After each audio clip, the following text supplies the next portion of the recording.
피로가 사라질 때까지 기도하라. 이사야 40장 26절에서 31절 말씀입니다. 너희는 눈을 높이 들어 누가 이 모든 것을 창조하였나 보라. 주께서는 수요대로 만상을 이끌어내시고 그들의 모든 이름을 부르시나니 그의 권세가 크고 그의 능력이 강함으로 하나도 빠짐이 없느니라.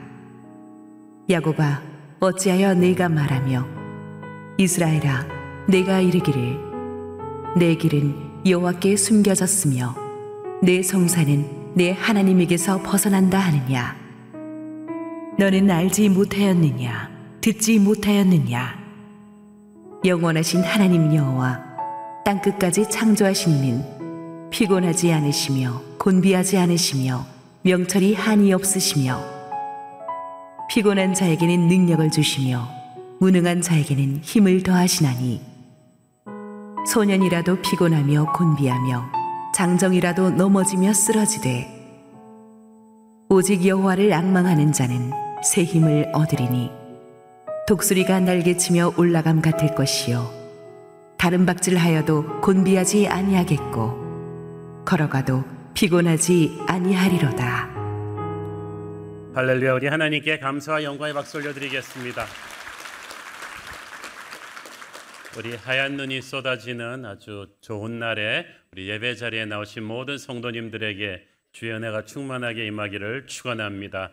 기도하시고 하나님 말씀 보겠습니다. 사랑하는 아버지, 은혜를 감사합니다. 하나님께서 오늘도 호흡을 주셔서 우리를 깨우치고 예배 자리에 나오게 하시니 감사합니다.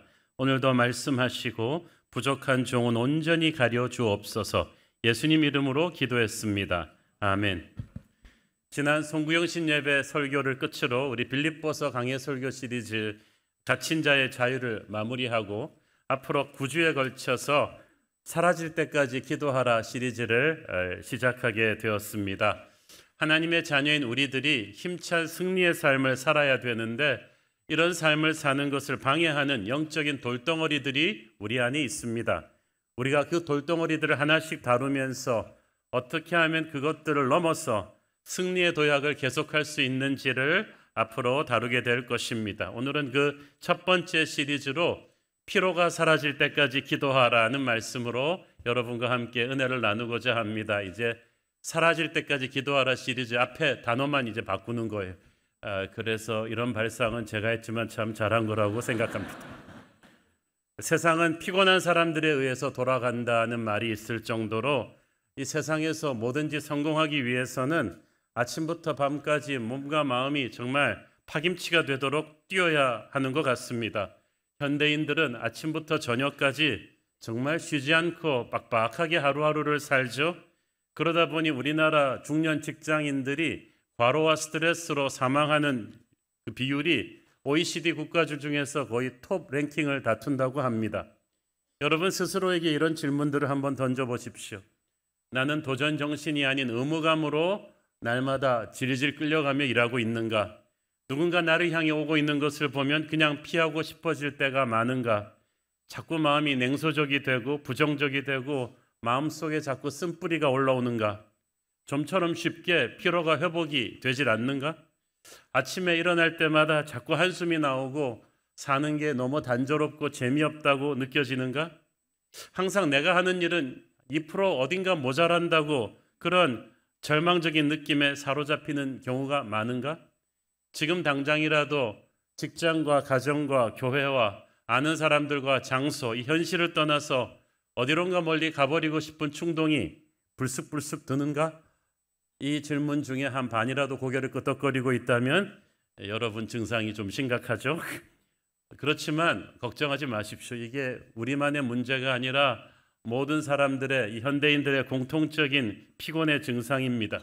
문제는 너무나 많은 사람들이 자기가 이렇게 피곤에 지쳐 있을 때 인생의 중요한 결정을 너무 힘드니까 돌발적으로 해버린다는 사실이죠.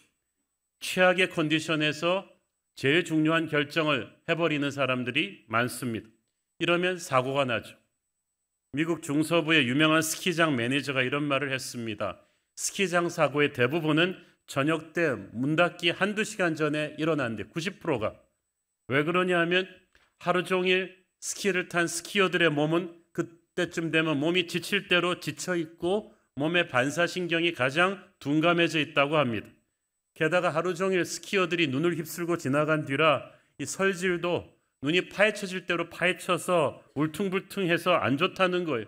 그런데 해가 어둑어둑해지면서 온도가 떨어지면서 그 거친 울퉁불퉁한 눈들이 얼어붙으니까 최악의 설질이랍니다. 그런데 많은 스키어들이, 특히 우리 한국 스키어들은 돈 아까우니까 폐장하기 직전에 한 번이라도 더 타겠다, 그런 조급한 마음으로 리프트를 타고 올라가서 내려올 때 아주 빠르게 내려온다는 거예요. 그러니까 최악의 설질에다가 최악의 몸 컨디션에다가 한 번이라도 더 타겠다는 조급한 마음이 합쳐져서 사고 확률이 엄청나게 높아진다는 거예요. 그런데 우리 주변의 인생에서도 보면 정말 피곤해 지쳐가지고 몸과 마음이 최악의 상태인데 힘들 때 발작정으로 너무 중요한 결정을 돌발적으로 내려버리는 사람들이 많습니다. 직장을 때려쳐 버린다든지, 사업을 그만둬 버린다든지, 그냥 아무하고나 확 결혼해 버린다든지, 확 결혼하면 확 이혼하게 되죠. 교회를 옮겨버린다든지, 사랑하는 사람들한테 괜히 힘드니까 하지 말아야 될 사나운 말을 그냥 팍 뱉어버린다든지. 피곤은 지나갑니다. 그렇지만 여러분이 피곤할 때 던진 말과 행동과 결정들은 돌이킬 수 없는 파장을 몰고 오는 거예요. 그래서 우리가 조금만 여유를 뒀더라면, 조금만 쉼표를 찍고 물러서며 성령의 음성을 들었더라면 그런 파국이 일어나지 않도록 하나님이 도와주셨을 것입니다. 그래서 우리가 참 피로가 위험해요. 우리가 피로한 것은 이유가 있어요. 일단 확실한 비전과 우선순위가 결여되었기 때문입니다. 우리는 바쁘면 유능한 사람이라고 생각하는 경향이 있습니다. 그러나 바쁘게 산다고 다 좋은 것이 아닙니다. 미국 중서부 농장의 한 농부의 이야기를 들어보셨는지 모르겠습니다. 그가 어느 날 아침에 일어나서 오늘은 시장에 가서 트랙터를 사와서 밭을 갈리라, 이렇게 결심을 했습니다. 근데 아침 일찍 집을 나선 그는 걸어가다가 자기 집 밭 경계선에 펜스가 몇 군데 망가져 있는 것을 봅니다. 저거 펜스 고쳐야겠네? 그래서 펜스를 고치는데 필요한 망치와 못을 가지러 창고로 들어갑니다. 창고로 들어가다 보니까 창고에 벽 한 군데가 금이 가 있는 거예요. 이거 고쳐야겠네? 그래서 금이 간 것을 메꾸는데 필요한 시멘트를 빌리러 이웃집으로 가다가 보니까 꽃밭에 물을 안 줘가지고 꽃띠시 들어있는 걸 본 거예요. 이거 물 줘야겠네? 그래서 꽃에 물을 줄 물통과 물뿌리개를 가지러 가다가 외양간에 메인 젖소를 보는데 젖이 퉁퉁 불어있는 거예요. 이거 젖을 안 쪄줬네? 그래서 급히 들어가서 열심히 젖을 짜고 나오다 보니까 그 옆에 돼지들도 아침에 먹이를 안 줘서 꿀꿀거리고 있는 게 생각이 난 거예요. 돼지 먹이 줘야겠네? 돼지 먹이 주고 나오다 보니까 외양간 청소 안 한 지가 너무 오래됐어요. 이게 너무 더럽단 말이죠. 그래서 물 끌어들여서 외양간 청소를 끝내고 나니까 해가 지고 있더라는 거지. 농부는 결국 아침에 결심했던 트랙터를 사와서 밭을 갈려던 일을 못하고 지치고 지친 채로 그날 밤에 잠이 들었다는 거예요. 이 농부의 문제가 어찌 남의 일이겠습니까? 우리가 우선순위가 분명하지 않으면 그냥 눈앞에 터지는 일을 다 해결하다가 모든 사람을 만족시켜 주려다가 허겁지겁되다가 탈진하고 나가 떨어져 버리는 경우가 많습니다. 인생의 우선순위가 분명하지 않으면 모든 급한 일이 다 중요한 일로 다가오기 때문에 그거 불 끄다가 넘어지는 거예요. 그래서 우리가 특히 나이가 들수록, 젊은 날에는 많은 걸 해볼 수가 있지만 나이가 들수록 하나님의 비전을 확실하게 하고 내게 주신 소명을 확실하게 해서 거기다 집중시켜야 됩니다. 우리가 가진 시간과 돈과 에너지가 무궁무진하지 않기 때문에 선택과 집중이 필요해요. 모든 걸 다 잘할 수 없고 모든 사람을 만족시켜 줄 수가 없다는 것을 알고 정리를 해야 됩니다. 저의 경우는 저도 30대 때는 20, 30대는 많은 것을 해보았습니다. 목사하면서 리더십 강의도 가고 지방대학의 겸임교수도 하고 그 다음에 두란노 서원에서 목회자 세미나도 하고 글도 쓰고 여러 가지 걸 해보았지만 이제 개척하고 나서 40대에 들어서서는 딱 새로운 교회 담임 목사로서 목양에 집중하죠. 이제는 젊은 날에 가던 모든 외부 집회나 행사 이런 것을 거의 99%안 가고 목회에 집중합니다. 목회에 집중하는 가운데서도 이 담임 목사로서 할 수 있는 여러 개의 일이 있지만 위임할 건 다 위임하고 절대 위임이 안 되는 말씀과 기도. 왜냐하면 예배가 교회의 심장이고 말씀은 그 심장의 엔진과도 같거든요. 그래서 이 설교 준비와 기도를 통해서 교회의 은혜가 넘쳐나기 때문에 제가 여기에 시간을 투자해야 됩니다. 그리고 교회 내 목회자와 평신도 리더십 훈련에 아주 최우선 순위를 두죠. 그게 담임 목사로서 저의 그 모든 시간과 에너지의 핵심 포인트입니다. 그 목회 이상으로 그 다음에 중요하다면 가정을 하나님 기쁘시게 든든하게 지키는 것입니다. 분명한 이런 비전과 우선순위를 세우지 않으면 저도 일은 일대로 하고 지쳐서 쓰러져 버릴 거예요. 여러분이 30, 40대로 가면 갈수록 삶의 우선순위를 정확하게 좁혀가기를 바랍니다. 두 번째로 우리를 피곤하게 하는 것은 자백하지 않고 드러내지 않고 회개하지 않은 죄들이 축적되면 우리가 피곤합니다. 이사야서 59장 1절 2절 시작. 여호와의 손이 짧아 구원하지 못하심도 아니요 귀가 둔하여 듣지 못하심도 아니라 오직 너희 죄악이 너희와 너희 하나님 사이를 갈라놓았고 너희 죄가 그의 얼굴을 가리어서 너희에게서 듣지 않으시게 함이니라. 죄악이 하나님과 우리의 사이를 갈라놓으면서 하나님과의 관계가 탁 막혀버리면 인생이 피곤해집니다. 자기 아버지가 애지중지하던 꽃병을 깨뜨린 한 어린 아들이 있었습니다. 아버지가 이 꽃병 누가 깼느냐고 막 가족 구성원들한테 소리치니까 아들은 시침을 뚝 떼고 모른 척했지만 가슴은 콩닥콩닥합니다. 그리고 몇 주일 동안 이 아이는 마음이 찝찝하고 죄책감이 가득해서 밥을 먹어도 먹는 것 같지 않고 장난감을 가지고 놀아도 재미도 없고 잠도 잘 안 오고 꿈에도 아버지의 무서운 얼굴이 어른거립니다. 게다가 엎친 데 덮친 격으로 이를 지켜본 못된 누나가 너 내 말 안 들으면 이제 아빠한테 일러줄 거다라고 동생을 협박하면서 온갖 잔심부름을 다 시켜 먹었어요. 가엾은 꼬마는 그때부터 살아도 사는 게 아니었습니다. 견디다 못한 그 아이가 아버지에게 가서 용기를 내서 자기 잘못을 고백했습니다. 아버지, 제가 깨뜨렸어요. 그랬더니 그 아버지가 인자하게 웃으시면서 아들을 안아주면서 말씀하셨어요. 아들아, 너 내가 모르고 있었다고 생각하니? 네가 그 꽃병을 깨뜨릴 때부터 나는 다 보고 있었어. 나는 언제쯤 네가 와서 잘못을 사과하고 용서를 빌까 기다리고 있었다. 저 꽃병이 아무리 귀한다 하들 우리 아들만큼 귀하겠느냐? 나는 이미 처음부터 너를 용서했다. 걱정 마라. 아버지의 용서를 받고 난 뒤에 아이는 날아갈 듯한 기분으로 뛰쳐나가면서 못된 누나를 보고 흥 하면서 그냥 확 나면서 당당하게 살았죠. 이 누나를 마귀라고 표현하기는 좀 그렇지만 이 마귀는 항상 우리가 죄를 자백하지 않고 죄의식에 짓눌려서 하나님과의 관계가 소원해지기를 기다립니다. 하나님은 그게 안타까우셔서 우리에게 회개하라고 하시는 거예요. 우리를 벌주려고 회개하려는 게 아니라 회개를 해야지 우리 속에 병이 안 생기기 때문이에요. 우리는 하나님의 자녀이기 때문에 하나님과의 관계에 뭐가 막혀 있으면 피곤해요. 살 수가 없어요.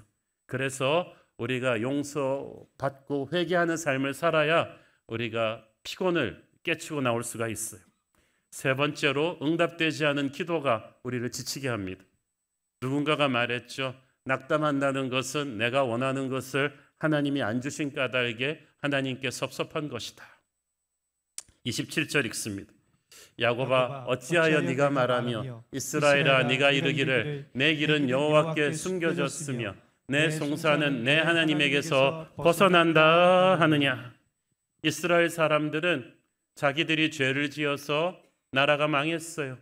바벨론으로 포로로 끌려갔어요. 처음에는 그래서 막 회개하고 기도하고 우리를 돌려보내 달라고 했습니다. 몇 년만 견디면 될 것 같았는데 이게 70년을 가잖아요. 세월이 흘러도 응답이 안 오니까 그들은 하나님이 자신들을 잊어버리셨다고 생각했습니다. 원래 그렇잖아요. 여러분 막 기도했는데 이 기도가 금방금방 응답이 안 되면 하나님이 나를 잊어버리셨나? 너무 수많은 사람들의 기도 들어주시느라고 나 같은 것은 잊어버리셨나? 그러면 섭섭해집니다. 예배가 재미가 없어집니다. 포로 생활이 주는 육체적인 피곤도 컸는데 이런 절망감까지 겹치니까 그들의 하루하루는 죽지 못해 사는 거였어요. 우리도 하나님께 기도하고 응답이 빨리 안 오면 지치기 시작합니다. 오래전에 성도 중에 그런 분이 있었어요. 10년이 지나도록 병석에 누워있는 남편을 돌보면서 직장 생활하면서 아이를 키우고 교회 생활도 열심히 하는 이 집사님이 너무 이 힘든 시간이 오래가니까 지치고 힘들어서 우시는 것을 봤습니다. 제가 남편을 좀 일으켜달라고 그렇게 기도했는데, 그렇게 성실히 열심히 살았는데 하나님이 안 들어주신다는 거예요. 자기 너무 힘들고 어려워서 지친다는 거예요. 저도 목사로서 무슨 위로의 말을 해줄지 몰라서 같이 그분의 손을 잡고 기도해드리는 수밖에 없었습니다. 여러분 중에서 정말 기도하고 열심히 나름 살았는데도 그 기도가 응답되지 않아서 하나님께 섭섭한 분이 있다면, 그래서 지금 기도가 지쳐있는 분이 있다면 하나님에게 대해 섭섭한 마음을 버리십시오. 하나님은 여러분을 잊어버리지 않았습니다.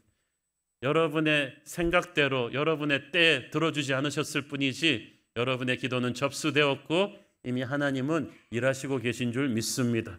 보이는 곳에서보다 보이지 않는 곳에서 일하시는 하나님이 반드시 여러분에게 응답하실 것입니다. 그러므로 하나님이 하나님 되시게 하라. 그러면 반드시 하나님의 때에 응답이 옵니다. 네 번째로, 관계의 갈등이 쌓이면 우리가 피곤합니다. 특별히 우리가 크리스찬이라고 하면서 내게 상처를 준 사람들에 대한 미움을 오래 가슴에 축적하고 있으면 이것처럼 우리를 피곤하게 하는 건 없어요. 여러분 마음속에 있는 미움의 방에서 있는 사람들을 내보내야 돼요. 어떤 사람은 10년째 20년째 거기 있어요. 그 상처를 잊지 못하는 거죠. 특별히 교회 안에서 형제 자매들을 향해서 받은 상처가 그렇게 오래 있으면요, 여러분 용서하고 그 미움의 방에서 내보내셔야만 합니다. 그 사람이 내 용서를 받지 않으면 어떡하죠? 그 사람 태도는 하나도 안 바뀌었는데 상관없어요. 그 사람이 용서를 했는데 안 받으면 그건 하나님과 그 사람 사이에 일어날 일이고, 나를 위해서 하나님의 영광을 위해서 이 미움의 방에서 그 사람을 내보내야만 합니다. 요한계시록에 보면 마귀는 형제를 참소하는 자라고 했어요. 누가 나로 하여금 끊임없이 그 형제를 미워하는 마음을 5년, 10년째 갖고 가게 합니까? 바로 마귀죠. 이 마음을 계속 품고 있는 건 마귀를 끼고 사는 거예요. 마귀에게 내 안에 들어오라고 항상 문을 오픈해 주는 것과 같습니다. 여러분이 용서하고 마음에서 놓아보낼 때 여러분이 마귀를 쫓아보낼 것입니다. 그러면 마음이 피곤하질 않을 거예요. 다섯 번째로, 오랜 시간 미지근한 예배가 축적되면 우리 영혼이 피곤해집니다. 키엘케교울이 말하기를 이 시대는 종교가 부족해서 망하는 것이 아니라 열정이 없기 때문에 망할 것이다. 열정이 사라져버린 예배, 열정이 사라져버린 기도를 드리는 사람은 너무 피곤한 거예요. 하나님을 안 믿는 게 문제가 아니라 죄책감에서 그래도 교회 안 가면 혼날까 봐 그냥 마지못해 의무감으로 가는 사람들이 많습니다. 그런 기쁨도 감동도 없는 예배가 계속되면은 이상하게 지쳐요. 몸이 지치는 게 아니라 마음이 지쳐요. 그런 상태에서 사역을 하게 되면 짜증이 나죠. 저는 우리 교회에서 사역하는 모든 분들이 받은 은혜가 충만해서 그 은혜의 힘으로 사역하기를 바랍니다. 성령의 생수를 마셔서 영적인 디톡스를 해야 돼요. 그게 은혜 받는 거예요. 우리 성도들이 이제 전 세계로 주재원으로도 가시고 지방에 발령받아서도 가시는데, 거기 가서 교회를 정할 때 여러분 은혜 받을 수 있는 교회를 택하셔야 돼요. 어떤 분들은 저 작은 개척교회 가서 도와줄래요. 좋은 말씀 같지만 그게 위험해요. 왜냐하면 교회는 동종으로 가는 게 아니라 은혜를 받으러 가셔야 돼요. 그래서 작은 개척교회라 할지라도 그 목사님의 설교에서 그 교회 예배에서 여러분이 은혜를 받으실 수 있어야지, 은혜를 못 받고 미지근한 예배만 드리면서 그냥 도와주러 간다, 번아웃 될 것입니다. 번아웃 되면 시험 들 거예요. 그렇기 때문에 영성이 고갈되게 하지 마십시오. 교회를 정할 때는 정말 여러분 높은 수준을 가지고 내게 뜨거운 예배를 충만케 해줄 그런 교회를 택하셔야 되는 줄로 믿습니다. 자, 어떻게 우리는 그러면 이 쌓인 피곤을 극복할 것입니까? 세상은 정관장을 먹으라고 하죠. 아니면 휴가를 가라고 합니다. 열심히 일한 당신 떠나라. 이 CF 카피도 있었죠. 서구 선진국들의 문화는 베케이션 문화예요. 휴가를 칼같이 지키는 문화. 이제 우리도 서구화돼 가지고 휴가 문화가 참 많아요. 특히 그 유럽 사람들은 휴가 엄청나게 합니다. 프랑스 파리는요, 7, 8월에 파리 사람은 파리에 없어요. 한 달 이상씩 휴가를 가버려요. 바캉스라는 말이 거기서 왔잖아요. 그래서 만약에 휴가를 가는 게 피로를 극복하는 근본적인 해답이라면 1년에 한 달, 두 달을 이렇게 좋은 데 가서 휴가를 보내는 서구 선진국들의 자살률이 왜 휴가라고는 꿈도 못 꾸는 가난한 방글라데시 이런 데보다 훨씬 많겠어요. 휴가가 모든 문제의 답은 아니에요. 우리도 휴가 갔다 오면 또 휴가를 위해서 극복하기 위한 휴가가 또 필요해요. 휴가 후유증이라고 하지. 그게 인생의 만성적인 피로를 해결할 수는 없고 우리 하나님의 사람에게 하나님께서는 하나님의 능력을 묵상하라고 합니다. 26절 읽습니다. 너희는 눈을 높이 들어 누가 이 모든 것을 창조하셨나 보라. 주께서는 수요대로 만상을 이끌어내시고 그들의 모든 이름을 부르시나니 그의 권세가 크고 그의 능력이 강함으로 하나도 빠짐이 없느니라. 아멘. 여러분, 사람이 피곤할수록 하늘을 보는 사람 보셨어요? 피곤한 사람들은 100% 고개를 떨구고 땅을 봅니다. 나이가 들수록 허리가 휘죠. 피곤해지면 땅을 보게 돼 있어요. 한숨 쉴 때 하늘을 보면서 한숨 쉬는 사람은 별로 없어요. 다 땅을 보면서 한숨을 쉬죠. 우리가 피곤한 사람은 항상 땅의 문제에 함몰돼 가지고 더 절망합니다. 아브라함도 인생이 힘들 때 땅만 보면서 한숨 쉬고 있을 때 하나님께서 롯도 떠나고 하는 일이 안 되고 약속의 땅에 왔는데 약속은 빨리 이루어지지 않고 땅만 보고 있을 때 하나님이 장막 밖으로 데리고 나가셔서 뭐 하셨어요?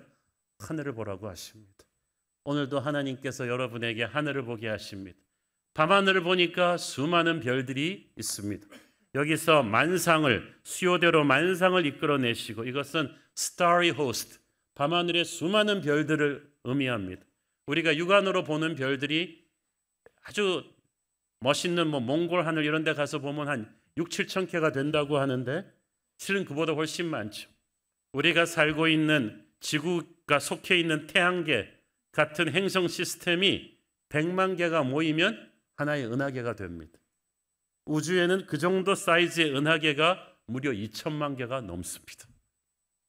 그 끝도 없는 대우주를 우리는 상상도 할 수 없는데 그 우주를 만드시고 그 안에 있는 모든 별들의 에너지와 움직이는 궤도를 다 주관하시는 분이 하나님이세요.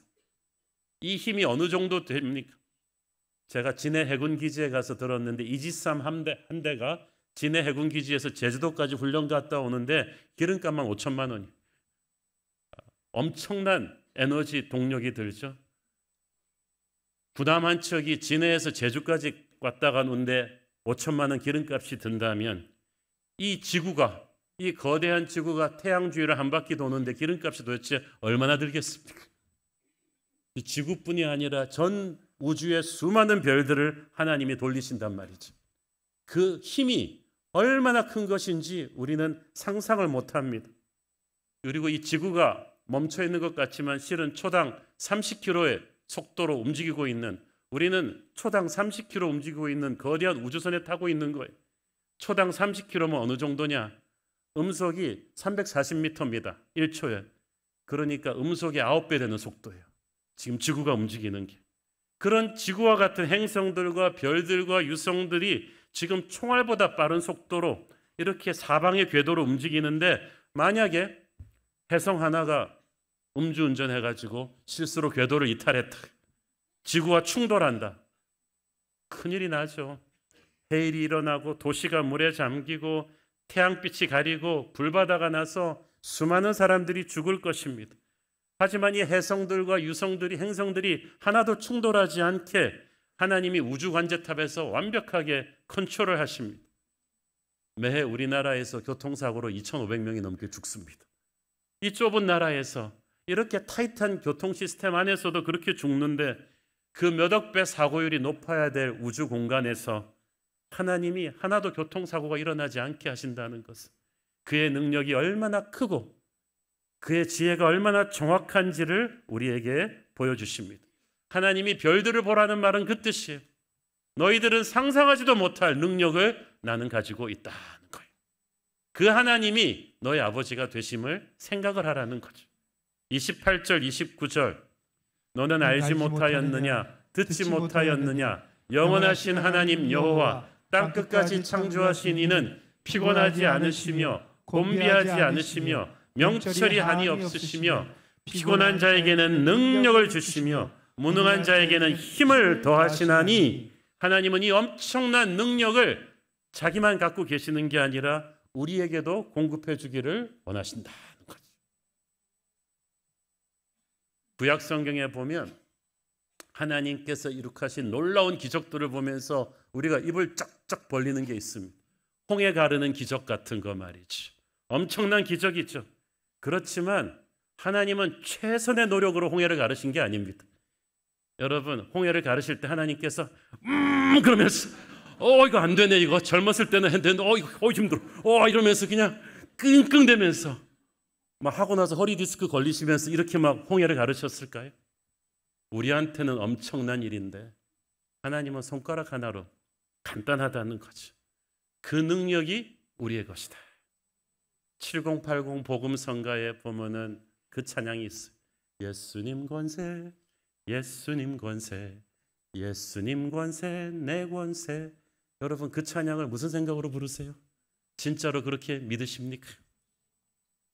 아버지가 큰 능력을 갖고 있다는 것을 아는 아들이 움직이는 건 달라요.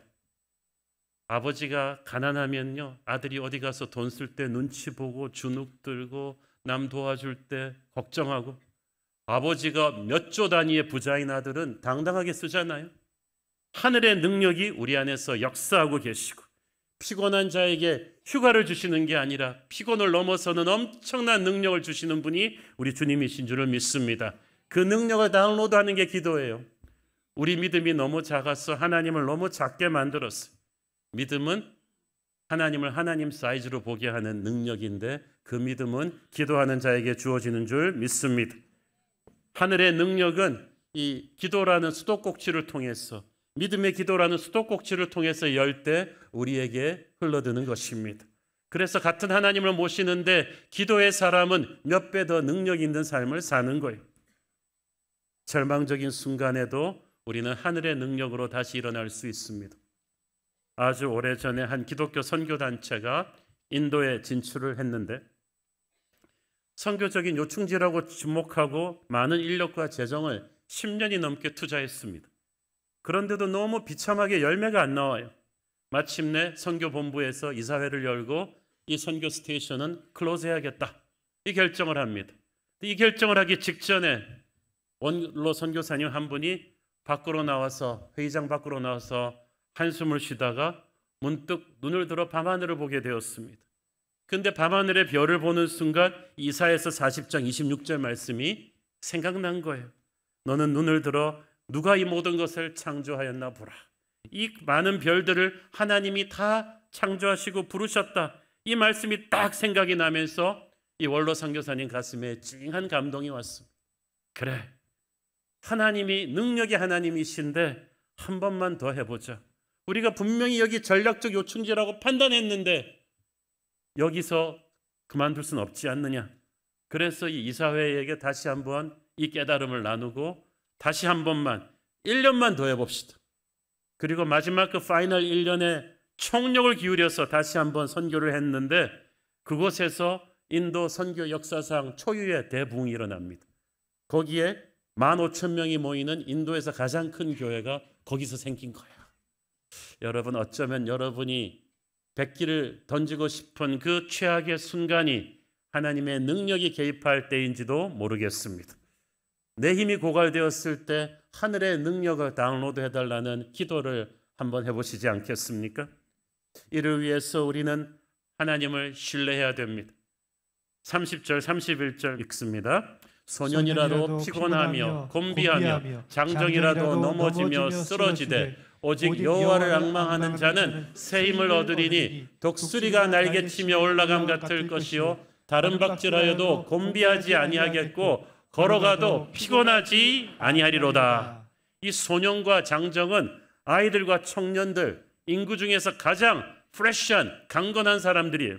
그런 사람들도 지칠 수 있다. 여러분, 젊은이들은 안 지쳐요? 안 비틀거려요?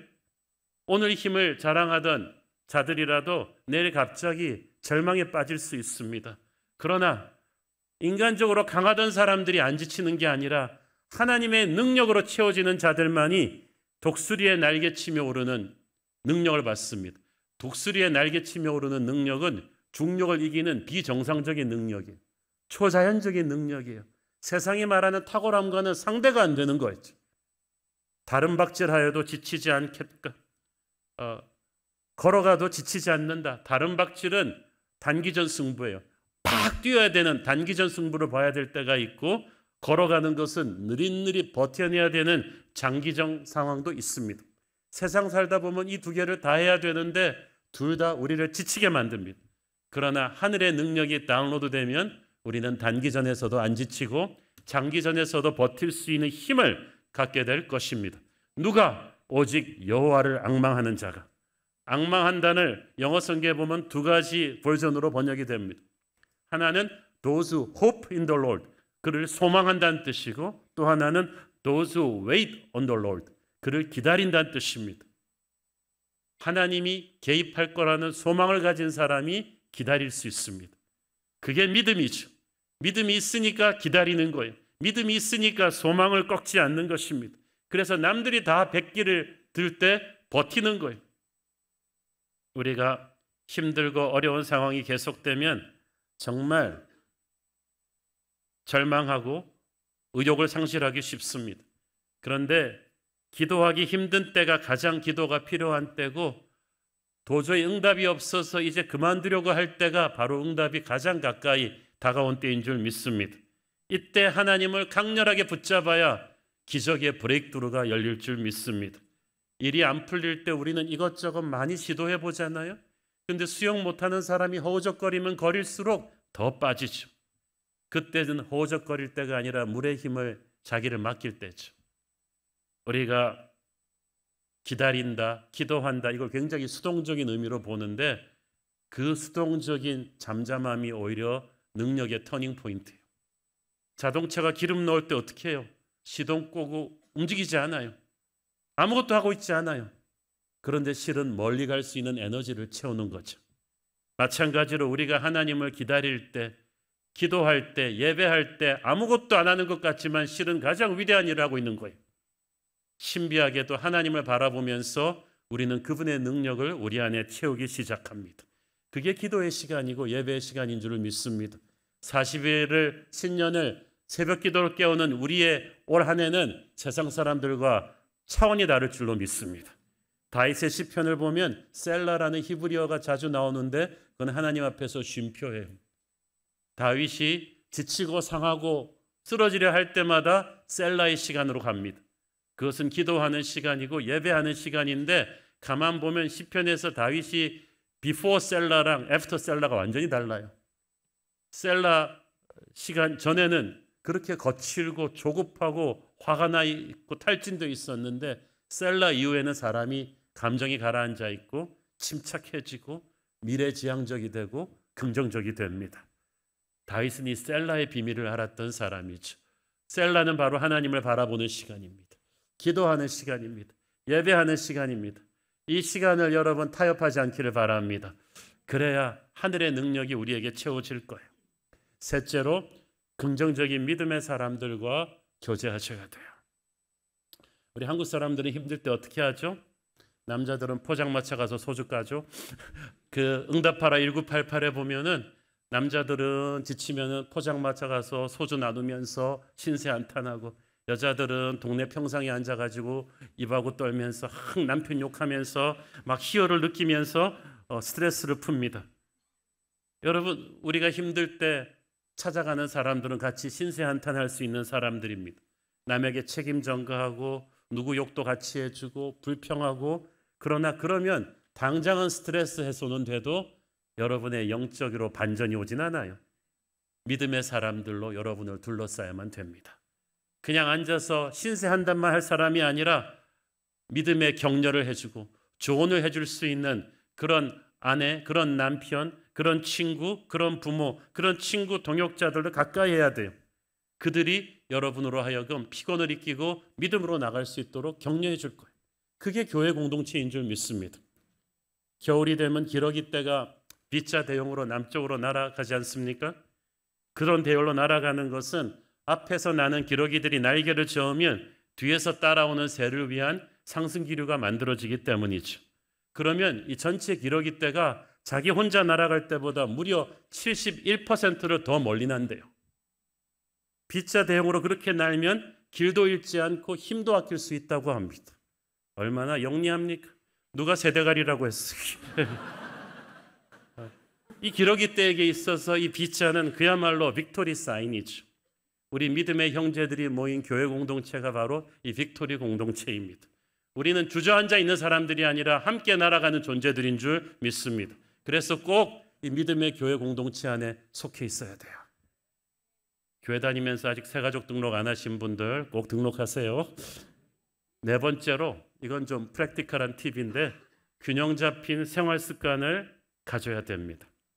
우리가 교회에서 항상 이 기도와 영적인 것만으로 이 피로를 해결할 수가 없고 우리가 육체를 입고 있기 때문에 육체를 잘 관리해야 됩니다. 그래서 일단 식습관을 좀 깨끗하게 해야 됩니다. 음식으로 안 되는 병은 약으로도 안 된다고 하잖아요.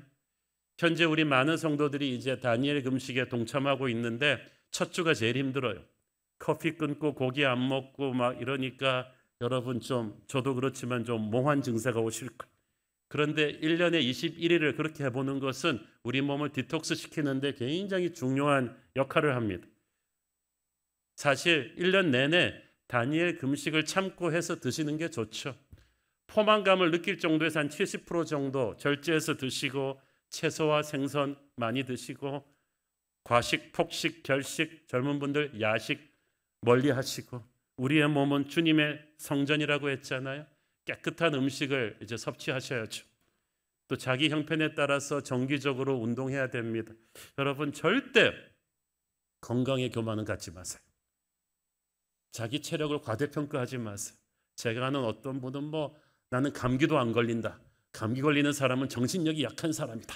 그래갖고 막 5, 60대가 되는데 젊은이들과 함께 막 찬 개울물에 들어가서 막 냉수욕하고 그러다가 막 들어 누우시고 막 그러는데 여러분 건강에 교만하지 마세요. 제가 고등학교 때 육상 선수 출신이에요. 그래서 건강에 대한 교만이 좀 있었어.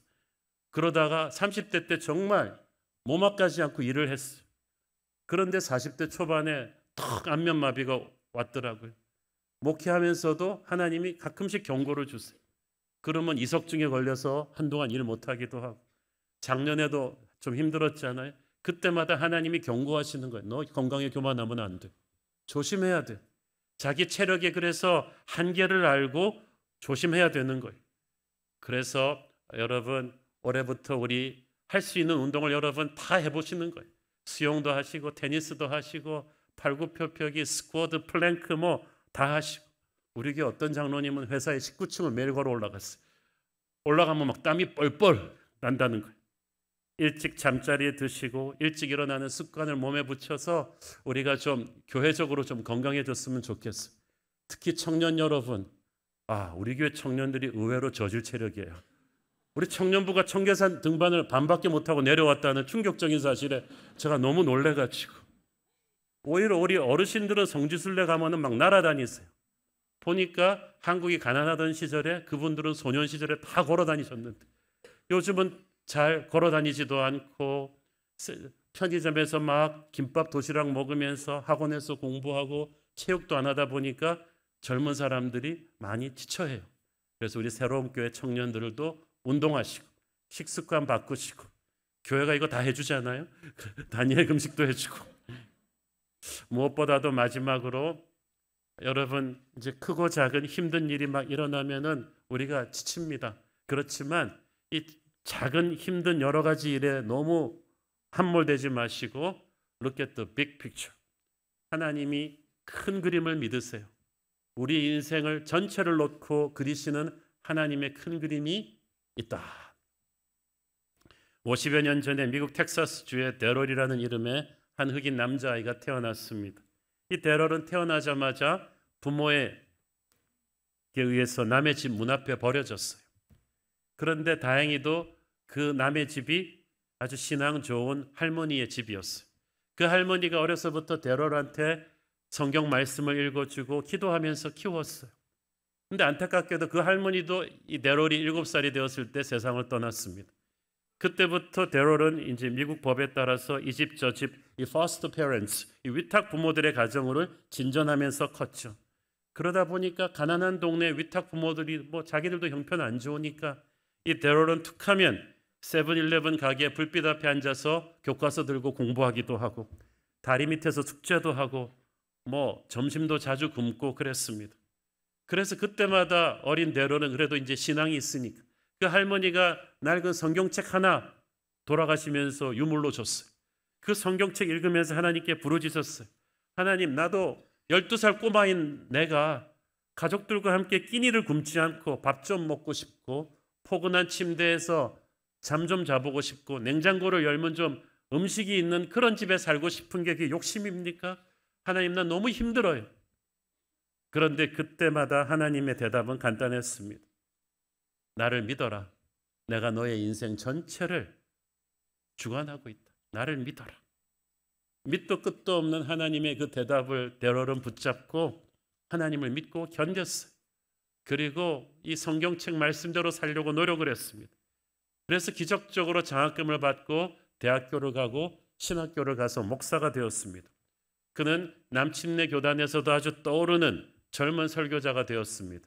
그래서 어느 날 그는 TV에서 설교하게 되었고 그의 TV 설교가 전국으로 방영되던 첫날 어느 날 뉴욕의 한 노인으로부터 방송국으로 전화가 온 거예요. 어렸을 때 자기를 버린 친아버지야. 헐레벌떡 일어나서 가보니까 죽어가고 있는 친아버지는 노인 정양병원에서 반신불수가 되어서 휠체어에 앉아 있었습니다. 술과 마약과 폭력으로 찌든 젊은 세월을 살아온 결과였죠. 그래서 자기가 너무 힘들 때 낳은 아들을 남의 집 문 앞에 버린 그 죄책감을 잊지 못했는데 TV로 나온 이 젊은 설교자의 간증을 들어보니까 자기 아들인 거예요. 그래서 이 데럴한테 버린 것을 잘못했다고 사과를 하는데 거기서 그는 자기의 배다른 형제들을 만나게 되었어요. 보니까 다들 슬럼가에서 술과 마약과 섹스와 범죄에 젖어가지고 몇 번씩 감옥을 갔다 나온 전과자들이에요. 그래서 데럴, 아빠 엄마가 감당 못해서 남의 집 앞에 버린 이 데럴만 정상적으로 자란 거예요. 하나님을 믿고 목회자가 된 것입니다. 그때 비로소 그는 하나님께 감사를 했어요. 하나님 정말 감사합니다. 하나님은 정말 인생의 큰 그림을 그리고 계셨군요.